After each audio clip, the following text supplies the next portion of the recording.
बिस्मिल्लाहिर्रहमानिर्रहीम। अस्सलाम वालेकुम स्टूडेंट्स, उम्मीद है कि आप सब खैरियत से होंगे। माय नेम इज़ अदील महबूब।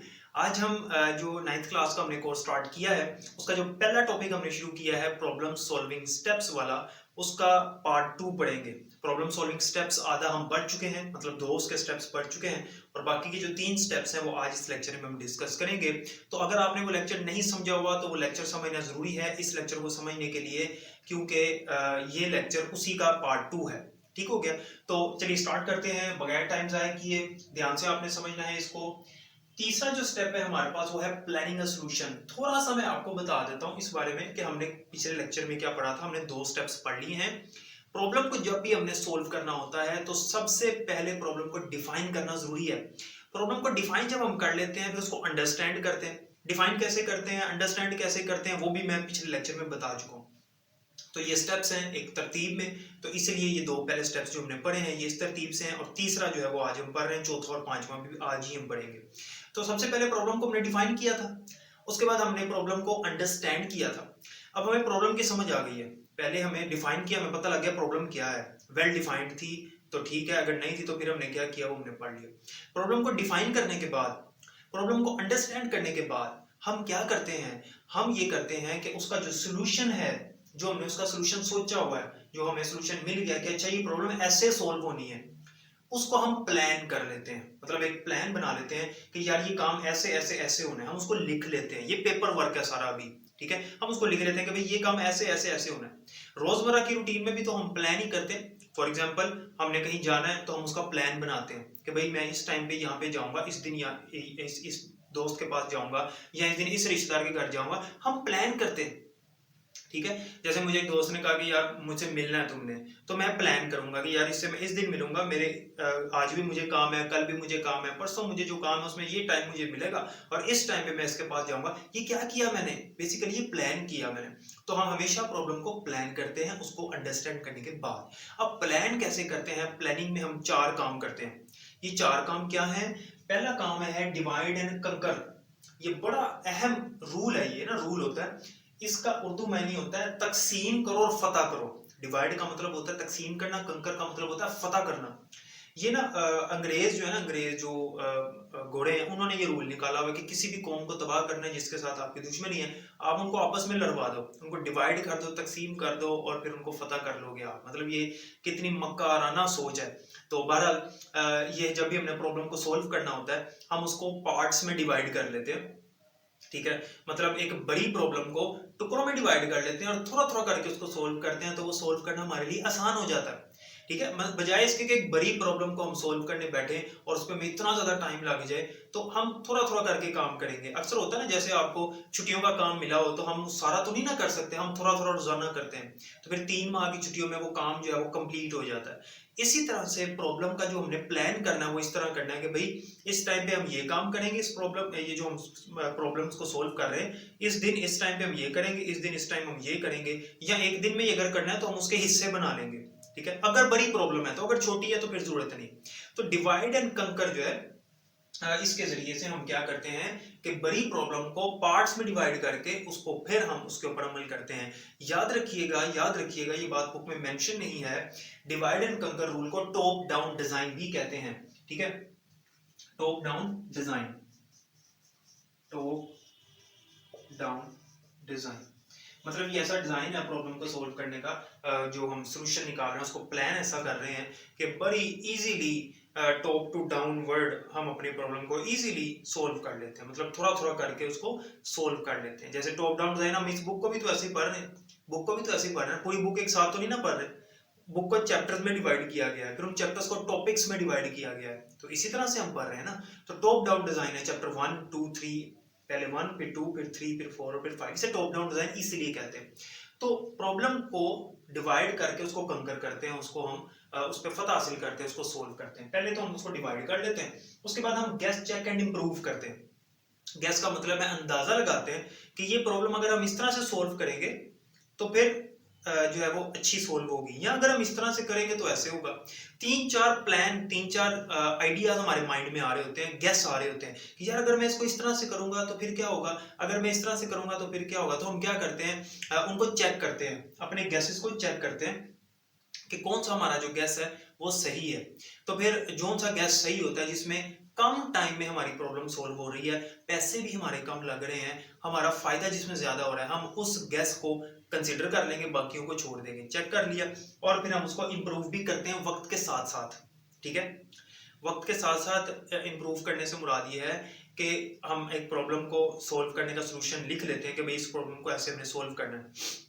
वक्त के साथ उसके लिए चेंजिंग्स की जरूरत पड़ी तो हम कर सकते हैं। ठीक है, और ये जो इंप्रूव का प्रोसेस है ये आइटरेटिव प्रोसेस है। आइटरेटिव कहते हैं रिपीटिशन, रिपीटिशन कहते हैं डुप्लीकेशन, मतलब बार बार एक चीज करना, यानी कह सकते हैं एक ऑन गोइंग प्रोसेस है, एक ऐसा काम है जो कि चलता रहता है, चलता रहता है, वक्त के साथ साथ चलता रहता है। जैसे मोबाइल फोन में सॉफ्टवेयर होता है, मोबाइल कितना पुराना बना होता है लेकिन उसके सॉफ्टवेयर की अपडेट आती रहती है, आती रहती है, इंप्रूव होता रहता है वो सॉफ्टवेयर। ठीक है, तो हमारी जो प्रॉब्लम है उसको हम गैस करके, उसको चेक करके, फिर उसको वक्त के साथ साथ इंप्रूव करते रहते हैं, फिर हम एक्ट इट आउट करते हैं। एक्ट इट आउट क्या है? एक्ट इट आउट कहते हैं to do list. To do list आसान अल्फाज में बताऊं तो टाइम टेबल। जैसे लेक्चर्स का टाइम टेबल होता है, हम लोग अपना टाइम टेबल बनाते हैं, इस टाइम में ये करूंगा, इस टाइम ये करूंगा, इस टाइम ये करूंगा। तो ये जो हम प्लान कर रहे हैं, डिवाइड एंड कंकर कर रहे हैं, गैस और चेक करके उसके ऊपर कोई इंप्रूवमेंट भी करनी है, जो भी हम कर रहे हैं उसको प्लान किस तरह कर रहे हैं, हम एक लिस्ट बना लेते हैं कि हम पहले ये काम करेंगे, फिर ये करेंगे, फिर ये करेंगे, फिर ये करेंगे, फिर ऐसे करेंगे। इसकी एक टू डू लिस्ट बना लेते हैं जिसे एक्टेड आउट कहा जाता है। और फिर प्लानिंग के अंदर लास्ट में हम ये काम करते हैं कि हम उसकी एक पिक्चर ड्रॉ कर लेते हैं, क्योंकि पिक्चर से चीज को समझना आसान होता है। इसकी मिसाल लास्ट लेक्चर में दे चुका हूं मैं। ठीक है, तो उसकी प्रोटोटाइप बनाते हैं। प्रोटोटाइप से मुराद वैसे नमूना होता है, यानी प्रॉब्लम अभी सोल्व नहीं हुई लेकिन उसको हमने पेपर पे ड्रॉ करके देख लिया कि यार ये ऐसे सोल्व होगी, अगर हम इसको ऐसे करेंगे तो ये ऐसे सोल्व होगी। वो एक पूरा प्लान, एक पूरा चार्ट हमारे पास बन गया।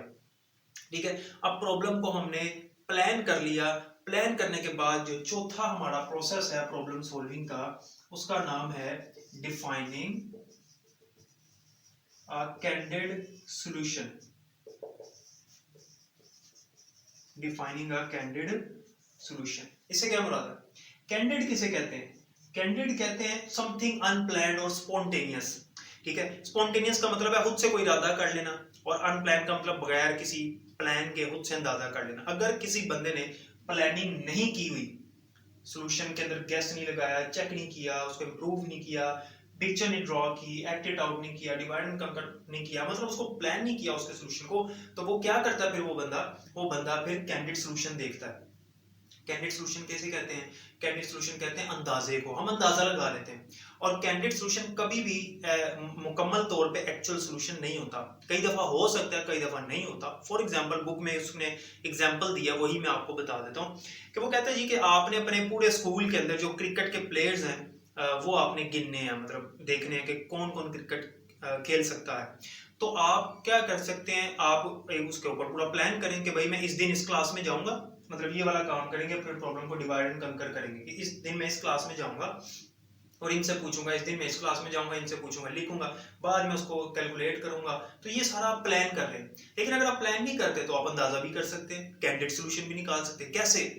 कैंडिडेट सॉल्यूशन आप ऐसे निकाल सकते हैं कि आपने अपनी क्लास के क्रिकेट के प्लेयर्स देख लिए कितने हैं, ठीक है, और उसी अंदाजे से बाकी क्लास के भी कैलकुलेट कर ली कि अगर मेरी क्लास में 10 हैं तो बाकी क्लासेस के भी 10-10 ही होंगे, इस तरह अंदाजा कर लिए। तो हो सकता है किसी क्लास में ज्यादा, किसी क्लास में कम। तो कैंडिडेट सॉल्यूशन कुछ हद तक सही हो सकता है लेकिन हमेशा सही नहीं होता। तो अंदाजा लगाया जा सकता है लेकिन हमेशा हम टू द पॉइंट आंसर इसमें हमें नहीं मिलता। बहुत कम चांसेस होते हैं, रेयर चांसेस होते हैं कि हमें टू द पॉइंट आंसर मिल भी जाए। तो ये होता है डिफाइनिंग अ कैंडिडेट सॉल्यूशन। उसके बाद जो लास्ट स्टेप हम करते हैं, सिलेक्टिंग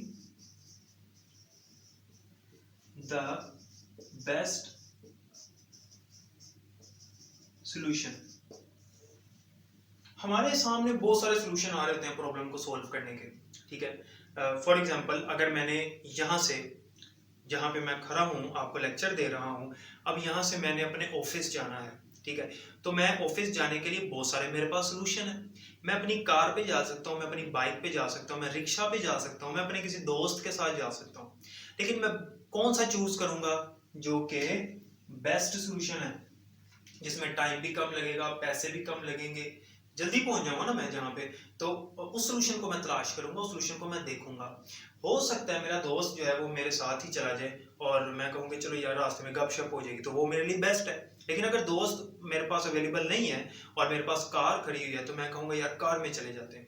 ठीक है, तो जो भी मेरे मुताबिक बेस्ट सोल्यूशन होगा मैं उसको तलाश करूंगा और उसको चूज कर लूंगा। ठीक है, तो एक मिसाल उसने बुक में दिया, वो भी समझा देता हूँ। जैसे वो कहता है कि एक वेबसाइट है आपके स्कूल की, उसमें आपने देखना है कि कितने स्टूडेंट्स का नाम हमारे स्कूल की वेबसाइट पे मौजूद है।